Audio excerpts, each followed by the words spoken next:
Hey everyone, welcome back to Underreported Stories, where I cover the news that CNN, MSNBC, and Fox News fail to report on or don't report on enough.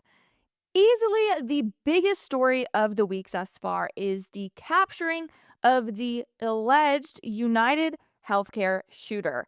Now, the man that they have captured, his name is Luigi Mangione, and last night I put together a video of everything we know about him thus far, and it really drew me down a rabbit hole just reporting on facts and getting so much pushback from a bunch of different conspiracy theorists. And if you haven't already noticed, if you're in our listening audience, you're not in our visual audience, you can't tell. I'm literally wearing a hoodie that says conspiracy theorist. It's part of my new merch line that dropped yesterday. Go ahead and check it out at www.basedinlogicapparel.com. It is linked wherever you are watching this. But I'm always game for a good conspiracy theory. But I'm really not getting this one. So I'm going to kind of read you guys the story or the facts that I put out on TikTok, Instagram, all the good places last night, YouTube Shorts, literally wherever you get a short form video, I've been posting about this. And I'm just going to give you the facts, and then we're going to try to get to the conspiracy of it. So this guy, Luigi Mangione, right? We know he was a former student at the University of Pennsylvania studying computer science. He routinely tweeted about anxiety. He was the valedictorian of his class in 2016 at his all-boys private school that he attended, and he's 26 years old. Those are facts. We know those to be true. Now, friends that went to high school with him claim that after a back surgery he underwent, he was forever changed by this. And we kind of confirmed that he underwent this surgery by checking out his Goodreads history, which was a lot about back surgeries and the implications of it. And the other thing we know from kind of delving into his Goodreads history as well is that this year, January 31st, Mangione quoted from the Unabomber's manifesto, quote, "When all other forms of communication fail, violence is necessary to survive." And he said he thought that this was a very thought-provoking part of the Unabomber's manifesto. And he wrote that in an Amazon review for everyone to see. Now, some more facts we have about him is that he's cousins with the sitting Republican Maryland state delegate Nino Mangione. Now, the New York Post is trying to kind of get at, this is not necessarily facts, but just kind of the motivation that could potentially lead to Mangione's disdain towards healthcare. And they claim it's likely due to the treatment of his grandma and grandpa, who, according to the New York Post, passed away in 2013 and 2017, respectively. Now, I've not verified those years. That's just what the New York Post is reporting. So following the arrest, which was very public yesterday, everyone heard about it, Mangione had a YouTube video set to upload titled The Truth. And it's just a 1 minute and 24-second countdown with the words, "If you see this, I'm already under arrest." Now, I'm not exactly sure how that came out so perfectly timed with his arrest. He obviously didn't have his phone when he was getting arrested. My understanding of the arrest is that somebody came up to him at a McDonald's, so I don't know how he knew, oh, I'm going to McDonald's, I guess I should upload my YouTube and set to time. Something about it was very off, and I will grant the conspiracy theorists that for sure. Now, I wonder if there's an accomplice. That's where my mind initially went. So I'm very curious about that. I'm leaving the door open, we'll say.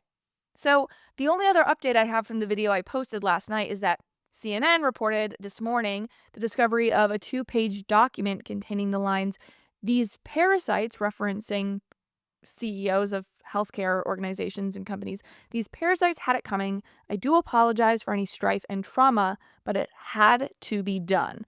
Again, it's giving Unabomber, if I'm being honest. It's giving a little bit of Unabomber. And the response to this has been astounding. Like, truly. The left is showing all of their colors in response to this. There have been absolutely insane people who are taking this United Healthcare story and tying it to the story of Daniel Penny, which has obviously been in the news everywhere. If you haven't heard of this, you're probably not the clientele for the show, but you absolutely should know that Daniel Penny was a Marine veteran who was acquitted for a chokehold that was intended to subdue a man who was threatening New Yorkers on public transportation, but then ultimately resulted in that individual's death. And leftists are now calling for the assassination of Daniel Penny and saying that they had practice on United Healthcare's CEO. Now, that's insane. The other insane thing I'm seeing is women talking about how attractive that Luigi Mangione is. Now, I can't say that I understand it. He kind of looks like a creep to me. But ladies, please don't wonder why you're single if you're out here thinking that a murderer, potentially alleged, is hot. That's problematic for sure. For sure. You can find better than him, I guarantee you, girlie. But anyway, sorry.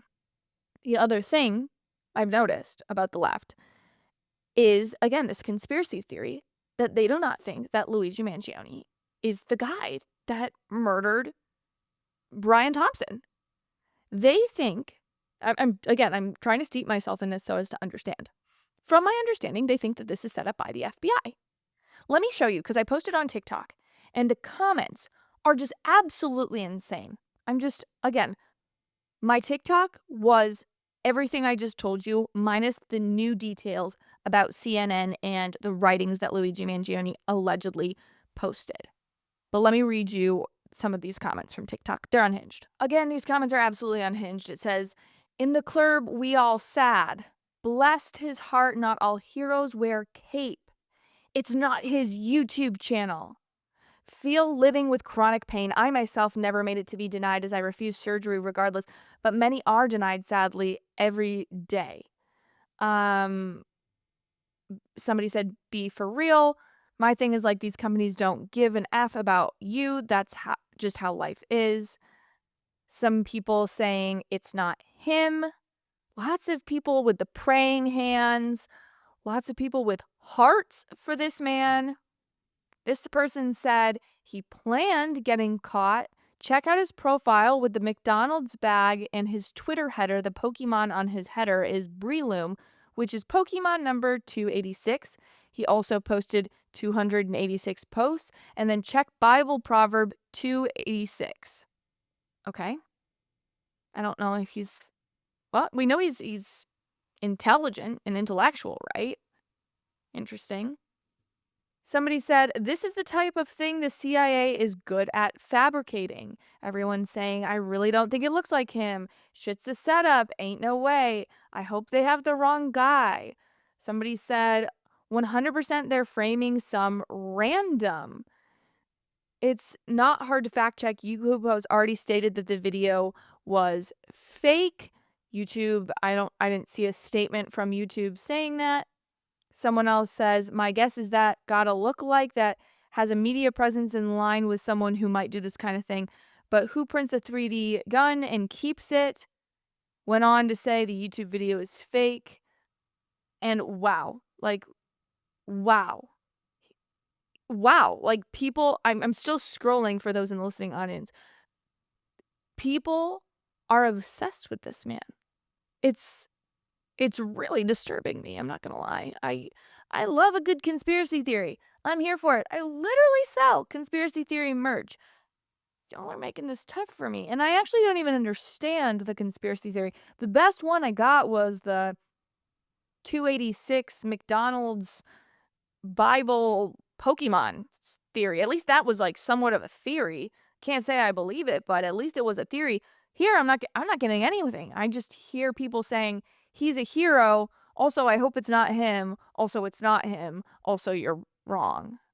Okay? I say this genuinely. If you have insights into the conspiracies about this guy and why, not your opinion, but why people are so up in arms about this guy not being the guy, please enlighten me in the comments. I'm all in for a good conspiracy theory, but I'm not seeing why the FBI would spill out days of resources just to arrest some random kid, and then that random kid would have $8,000 in cash, $2,000 in foreign cash, cellular data blocking bags to prevent tracking, and his own parents are not even calling the FBI setting him up. That they just kind of are like, wow, this is insane, and they feel for the family.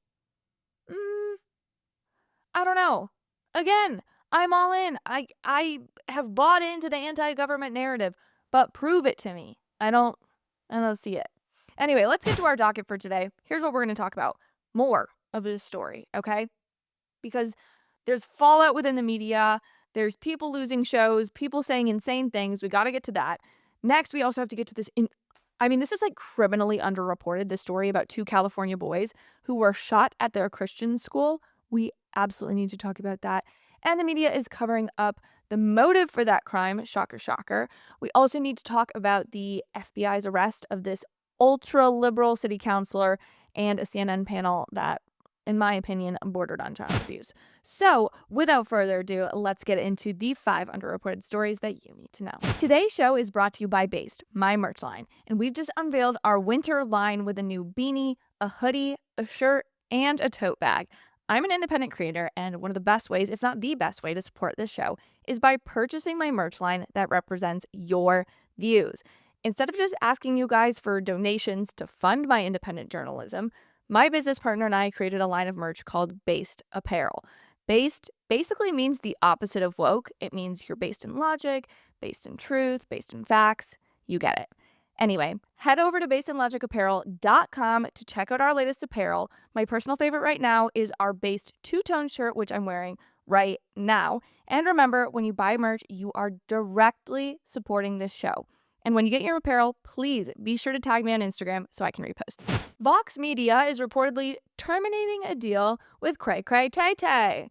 If y'all don't know who Cray Cray Tay Tay is, her name is actually Taylor Lorenz. She's just this baddie, far-left pseudo-journalist who has a podcast and a YouTube show. And it's been reported that her show will no longer be distributed by Vox after she made a ton of comments cheering the death of United Healthcare CEO Brian Thompson. Taylor Lorenz has disputed these claims, but I saw some of these comments actually. It wasn't even from an article or anything. I was scrolling on TikTok while I was eating lunch this afternoon. I scroll through and she literally said on Piers Morgan's show that she was filled with joy when she found out about the death of this man.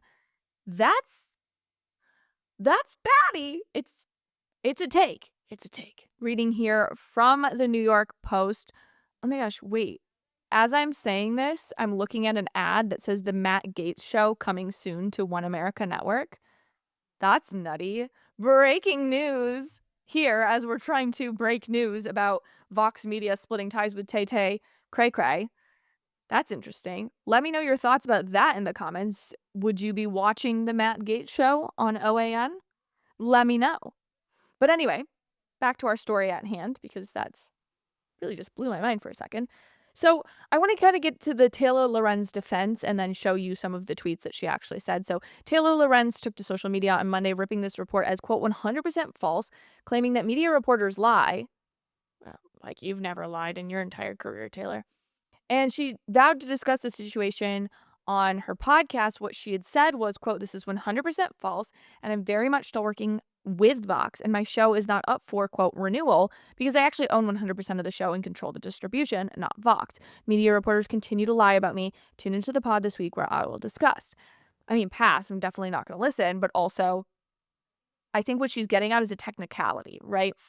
Her show can't be canceled because she has the rights to it. This show can't be canceled because no one owns the right to Underreported Stories in my name except for me, right? So it can't be canceled. But if, let's say, I don't even know, Turning Point, because I'm in contracts with them, let's say Turning Point decided they want to distribute Underreported Stories. Just because they stop distributing it doesn't mean the show is canceled.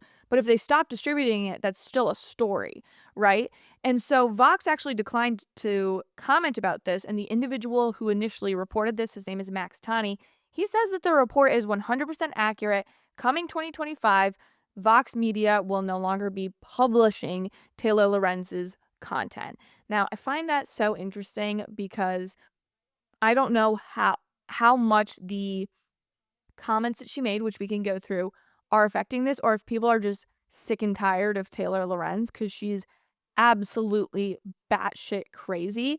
This is one of the first tweets that she posted, or I guess she doesn't use Twitter anymore because she's holier than thou, but she is literally nutty, saying, "CEO down. Yes, we want insurance execs dead." She posted this. She said, "To report on the online commentary surrounding Thompson's death without examining the systemic cruelty of our healthcare system is to willfully strip context from these online outpourings." And then she also said, "Murder like what happens every year to thousands of innocent Americans killed by greedy insurance executives denying their coverage." That is pretty much everything she posted, and I guess Vox took issue with this. I don't know why Vox took issue with this and not other things. I know there was another time where she posted, I think it's right here if you're in the viewing audience, she posted a picture of herself in her KN95 mask with Biden in the background, and it says war criminal sad-faced. Like, something about it feels wildly out of touch. I don't know why. Just if I was around an actual war criminal and you could think Biden's a war criminal, no, I'm not going to tell you how to do that. If I was near an actual war criminal, A, I'd be afraid for my life. B, I don't know if I would just put like sad face, boo. I would put like, this person is a war criminal. This is not to be like trifled with. These words are not to be, or not meant to be just like thrown around frivolously, Taylor. But this is why I think she's crazy. And this is probably why Vox is cutting ties with her, because who wants to be around a nut job like this? Now, I will add that Cray Cray has the right to say whatever she wants.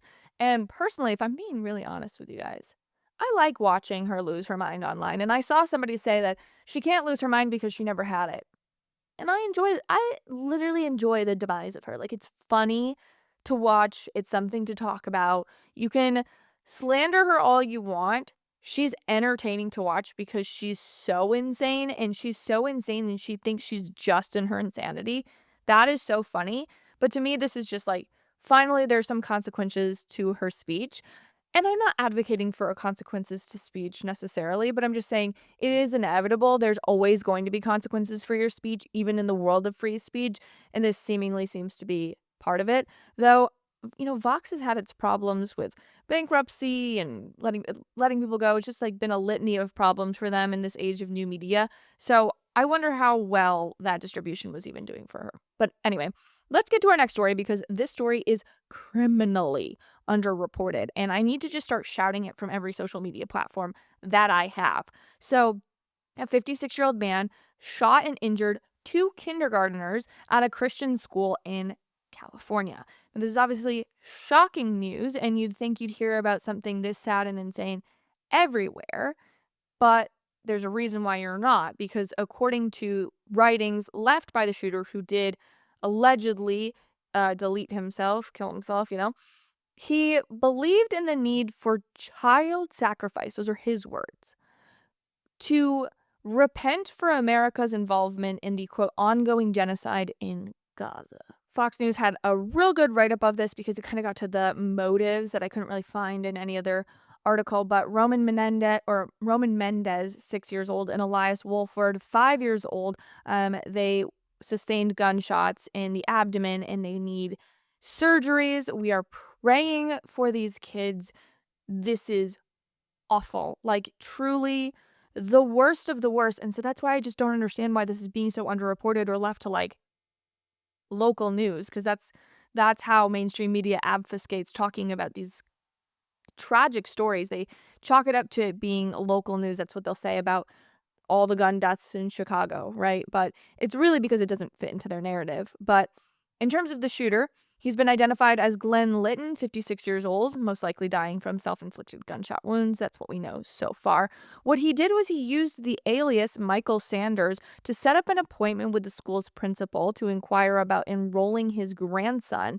But he actually just used that appointment as an opportunity to gain access to the school's campus and ultimately harm people. Now, these are the 2 kids. Oh my gosh, they're so cute, so sweet. Their little smiles, their little eyes, and they're forever going to be changed by this evil, evil man. Evil. Truly heinous and evil. But when they uncovered who this man was, they started obviously looking for motivation, as anybody would, and they found disturbing writings believed to be from the shooter, and this is what it read. Countermeasure involving child executions has now been imposed at the Seventh-day Adventist School in California, United States, by the International Alliance. I, Lieutenant Glenn Litton of the Alliance, carried out countermeasure in necessitated response to America's involvement with genocide and oppression of Palestinians, along with attacks towards Yemen. He's described as being a homeless person with ongoing mental health issues dating back to the age of 16. He went on to express he believes the writings resulted from the issues, saying he, quote, pulled information from various sources and it all came in his mind together to create some sort of false reality. He also has a lengthy criminal rap sheet consisting of identity theft, fraud, forgery. He was in prison in the 1990s, the early 2000s, and in 2015 he was sentenced to 2 years in prison for aggravated identity theft in Sacramento. Wow, I feel like a real news journalist there, which is like, sorry, I was talking so fast. But that is all the info you need to know about this, like I said, criminally underreported story. The media, like I said, they're obviously just trying to bury this. They're pushing it off as some sort of local news story, even though we know damn well that if there were Muslim kids shot at by a psycho white person, the story would be frickin' everywhere. But I will give the New York Times kind of the benefit. They wrote a headline about it. The only problem is that this is what the headline reads. Kindergartners are critical but stable after California school shooting. Notice how there's conveniently no mention of the motive. I guess we shouldn't expect anything less from the mainstream media than trying to obfuscate and cover up the motive of some crazy extreme people. But this is what their insanity breeds. So, yeah. Speaking of insane liberals, let's get to our next story, which is that the FBI arrested a Boston Democratic councilwoman on federal corruption charges. She reportedly used, honestly, I'm going to give her credit because this is a freaking insane scheme and it's crazy that she got caught. She reportedly used a family member who was also on her staff. So somebody related to her was on her staff, and she gave kickbacks and bonuses to that staffer and then got the money back from the family member, which is really just a long form way of saying she was defrauding a bunch of taxpayers. Her name is Tanya Fernandez Anderson. She was in her second term as city councilor, and she was indicted on theft and wire fraud charges. 5 counts of wire fraud charges, by the way. Allegedly, what happened was that there was this state ethics committee. It kind of dates back. So there was a state ethics committee that found she violated a conflict of interest law. And from that violation, she was then forced to pay a $5,000 fine. And that was allegedly very financially stressful on her. And so what she did was she basically needed to steal money to feel financially secure. So what she did was she paid the relative $13,000 in bonuses, which is twice as large as all the bonuses to the other staff combined. So she gave an obviously way more amount of money to her family member staffer. And then the relative siphoned off $7,000 from that $13,000 bonus and gave the $7,000 to the councilwoman. And they did this trade-off in the city council bathroom. Geniuses, real geniuses we're working with here. Now, each count of wire fraud, I looked this up. Again, she's got 5 counts of these. Each one carries a maximum prison sentence of 20 years. Now, here's the kicker that I don't think anybody's really reporting on, because I've seen inklings of this story being reported, but very little. This woman, not only is she allegedly a criminal, not only did she violate conflict of interest laws, this woman was also an illegal immigrant. She was brought here by her parents when she was 10 years old, and they entered illegally from Cape Verde, and now she's a councilwoman. I'm going to assume that she was lumped in as an American citizen under a Dreamers Act. That's just my assumption. I don't know that to be fact. But I just think it's funny and wild. And then after this news broke, we actually got a look at what this woman acts like routinely, because people were posting this all over X. So I want to show you, kind of give you a little bit of an understanding into who this person is as a person, outside of just these bad acts, but how this person acts in their day-to-day life. Let's take a watch/listen. What the do I have to do in this council in order to get respect as a black woman? I'm not afraid of anybody here. When I make a mistake, I will be clear. I don't hate you as a white woman. I don't hate you as a white man. I am sick and tired of this body so stupidly racially divided, so afraid, so depraved. Okay, so we understand that she's completely bought into race essentialism, and then at the same time claiming that other people don't take her seriously because of qualities dealing with race essentialism, while blaming her colleagues for buying into race essentialism. It's not making much sense. People with no faith, because they are afraid of their losing their advancement. They're afraid of bargaining. They're afraid of leveraging. people have, oh my God, I can't even call you cowards because desperation deserves mercy. Here's a redistricting. Fine, we give it to a white woman. Can we all get along? Can we get together? Just unhinged. And I mean, this goes on. I'm stopping at like 53 seconds. This goes on for 2 minutes and 51 seconds of just like unhinged ranting about how people don't like her or talking about race. It just goes on and on and on and on. It's this perpetuated victim mentality, and that's always it. You justify your crimes, alleged crimes. You justify your weird actions by skin color / victim mentality. It never gets you anywhere, except for jail in this case, potentially. All right, let's get into our next story. A beauty salon owner said she's losing clients left and right after she went on a viral rant about Trump supporters. She called them every name in the book, homophobic, racist, all the things. This is happening in Idaho, a very conservative state. And this woman, her name's Tiffany, or Tiffany actually, Tiffney. Tiffany, she has decided to blast her political opinions all over the internet following Trump's election. Now, the first video we're going to watch, there's a video where she's just posted right after the election saying she doesn't care if she loses a Trump supporter's business. This is wild. Let's watch. So this is me suffering the consequences of my own actions.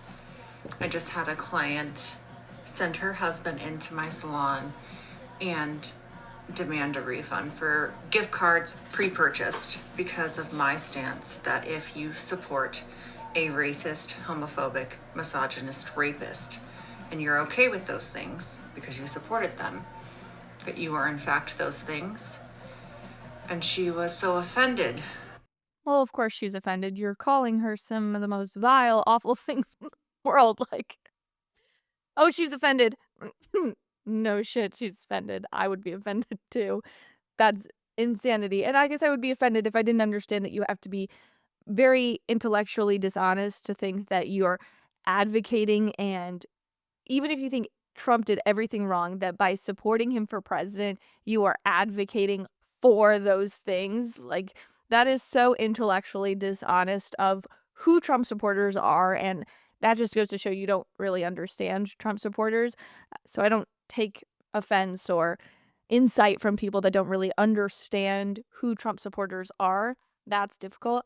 What I will say that I like about this woman is that she came and said, I'm dealing with the responsibility or the repercussions of my own actions.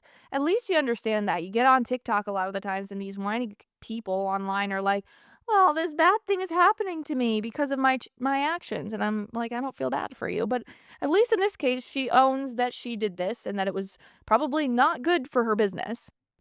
By that she said that she did not feel comfortable coming to my salon anymore. And he demanded, and I said, I don't give refunds on gift cards, but he was just being rude. And so I didn't want to deal with him anymore. And I didn't want to deal with them anyway because I knew that whole family were Trump supporters because I've been doing her for 15 years. I've been to her family functions and family events. She's given me gifts over the years. Wait. So this client has been in this woman's life for a long time, and she's indicated that she's a nice person, a person who you would let into your home or whose home you would go to, who gifts you things, and you took away from that she's an awful person because she voted against or she voted for someone that you don't like. Wouldn't that, if anything, open your eyes to the fact that potentially we might vote differently, we might see the world differently, but there are good people on my opposing side? You would think, right? She was a very good client. And I knew that she was Republican, which I don't have a problem with you being a Republican. I have a problem with you wanting to strip human rights away from people. Well, that's where do you start? Where do you start on that and debunking that? You believe that human rights are being stripped away from Donald Trump because the media will portray any Republican, not just Donald Trump, as an individual that is against your values, against your ability to have human rights and human decency. If you would actually sit down and ask people, instead of getting into a screaming match, because I'm sure that's what this woman does, she just wants to get into a screaming match. If you would actually ask a Republican or a Trump voter why they voted for him, I'm sure you would learn a lot. And then give it a couple of weeks when Trump is inaugurated, you're not going to lose any of your rights, okay? You're not. I mean, you're simply not. Also, you live in Idaho, so you must be somewhat okay with conservative values, right? And now it's become evidently clear that Project 2025 was the agenda, and I will stand up for human rights and suffer those consequences, because I will stand up for interracial marriage. I will stand up for same-sex marriage. I will stand up for every right of every trans person in this country. I will stand up for the rights of women and being able to decide their own bodily autonomy for themselves. Oh my gosh, it's just it reeks of misinformation is not the word. Poor education on what is happening. It is regurgitation of facts, and it happens on both sides. I'm not saying that this is just a problem that liberals face. It is a regurgitation of alleged facts and then speaking it out on the internet without going and fact checking them for themselves. Now, that is why I always advocate that you come to this show, because I will not only see what's on the news, but then I go and double check, fact check it for you. So you can regurgitate what you hear here, but you cannot do that with everything in the media landscape. This is evidence as why you should not do that, right? Because this woman sounds like a moron. I mean, you could debunk literally everything she has to say. We're not getting rid of interracial marriage. That's a lie. We're not getting rid of same-sex marriage. That's a lie. Trans people are not losing any purported rights. That's a lie. A lie across the board. Also, the definition of rights, it's such a game of semantics, you know? What is actually an inherent right is in the Constitution. These fake rights to superfluous things that we just put the word rights next to, liberals put the word rights next to so as to get you riled up about it. We really need an actual definition for what human rights are, because human rights are the right to life, liberty, property, etc. And nowhere in there was where the founders like the right for men to be in women's spaces. It's like not a human right, but anyway.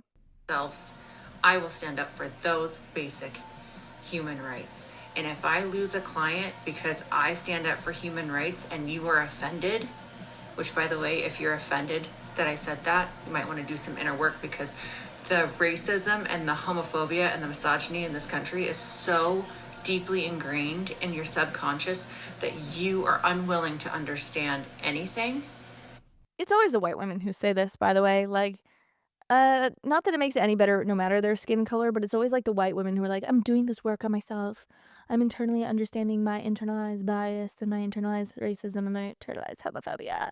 I'm doing the work. I'm virtuous. And I think that's what's like so irritating about this video in general, why it went so viral, is because she's just like seething. It's overwhelming, this idea that she's more virtuous than us. Like, congratulations. You're losing your business. You're losing your business over what? Over your inability to keep your mouth shut? So as a follow-up to this, a few weeks later, this woman posted another video titled "Suffering the Consequences of My Own Actions." She then claimed in this video that she actually needs to apply for jobs at fast food restaurants because she's lost so much of her clientele, but that she at least stands by everything that she said. And again, it's kind of what I was saying at the beginning of this video, that I don't necessarily I don't necessarily feel as bad, because hey, at least she's owning the fact that she's suffering the consequences of her own actions. And those actions were getting on TikTok and going on unhinged political rants. And again, you have the right to say whatever you want to say. If you want to go on unhinged political rants, please be my guest. In fact, I actually think it's really funny when people think that their opinions are so important that they need to share it with everybody over the well-being of their family, because this individual, this woman, is unmarried and has children. And she thought that it would be smart to diminish her business so that she could go off on a rant about Trump. No one cares about your opinion that much. Sorry. No one does. No one cares about the opinion of a salon owner so much that you should risk the well-being of your family. That is entirely stupid. And I don't want to cheer on the demise of a small business. That's not my goal here. I'm not rooting for her downfall. I'm rooting for the downfall of absurd, unhinged political rants that don't move society forward, especially among women. And where I will be critical, though, is that the kids, you have children to provide for, and you couldn't shut your mouth to be quiet to benefit them. I think that makes you a really selfish human. But let me know your thoughts in the comments. All right, let's get on to our fifth and final story, which is about this should be really short. I've been talking about this a lot and I really wanted to bring it up on the full show. This transgender identifying child was on a CNN panel and said that they're scared of walking down the street because they believe they will get shot. Watch this. Concerns have you had about speaking out? That I'm gonna be murdered. One day I'm gonna be walking down the street and somebody's gonna come up and shoot me or something. That's a really scary thing to be worrying about at 10 years old. Yeah, that should not be a worry. So I posted about this on my Instagram and I think TikTok as well. And the feedback I got was, let me rewind this here. For those in the listening audience, it's 3 children and then behind them, 3 mothers. All the mothers kind of have a similar look, but you will notice the absence of one thing: fathers. To me, that's the most blatant form of child abuse. And what's particularly scary about this ideology, that it's like an intellectual argument, I guess, but it's just a logical argument. And we like to say based on logic here, right? That's my whole MO. Is that when you logically listen to LGBT ideology, it makes sense to get violent with people, okay? If you believe that solely because of your identity, somebody is going to physically harm you, if I was in that position, the logical step would be to preemptively protect yourself and take violent measures if need be. Take, for example, this story we covered earlier this year in Underreported Stories, the biological male who brutally deleted his parents in Utah because they didn't believe in gender identity. If not believing in someone's gender is a threat to their lives, like this child is being taught by adults, by parents, then the result of violence is logical. So when you're talking about protecting people's lives, I think we also need to talk about ideology. We should be against an ideology that irrationally concludes that violence is okay to protect delusions. Okay? Now, again, I'm not trying to say that this kid is going to come and commit crimes. That's probably never going to happen. But the left has always been so up in arms about how rhetoric, specifically Donald Trump's rhetoric, has consequences. Well, you know what else has consequences? Telling kids that they're going to get shot down because of their identity. That is going to have massive consequences that could lead to more stories like the Covenant school shooter. Yes, I went there because it's important we go there. Because this ideology is twisted, it's demented, and it's most importantly lying to people. And I hate lying to people. Hate it, hate it, hate it. Loathe entirely. And just watch The Grinch. That's where I got that from. Anyway, before we wrap up today's show, let's get in a happier mood, okay? Because we need to play a round of our favorite game, Is It Real or Is It Satire? This is, if you're new here, a segment where we guess whether something on the internet is satire or just so insane it feels like satire. Is it real or is it satire? You cannot be serious! This woman is a doctor.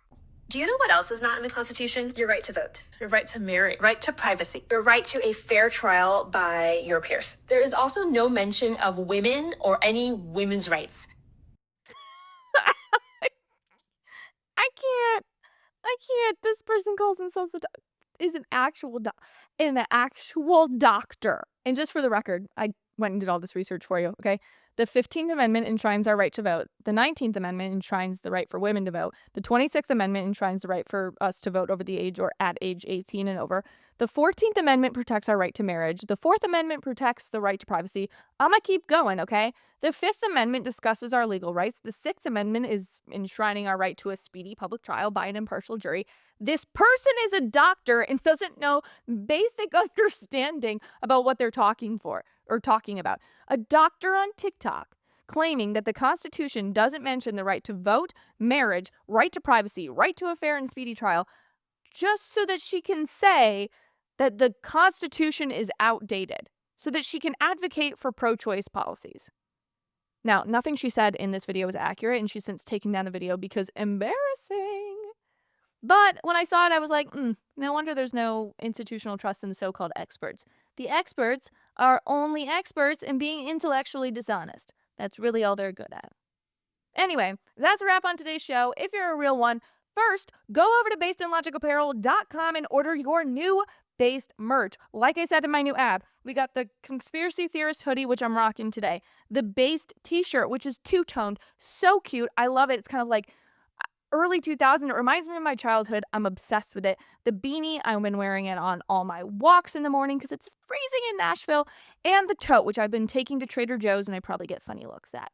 But anyway, after you go buy some merch to support this journalism that you love to watch, will you please drop the scissors emoji as an homage to that psycho salon owner? Thank you, friends. Thanks so much for watching. If you liked what you heard, please be sure to give this video a thumbs up and leave a comment about how beautiful, stunning, and funny I am. And if you want more content based in logic, be sure to click over here for more videos and clips of my show. If you have the means to financially support the show, consider purchasing from my merch line, Based Apparel, linked right below. I really appreciate it, and I'll see you back here next time. Bye, friends.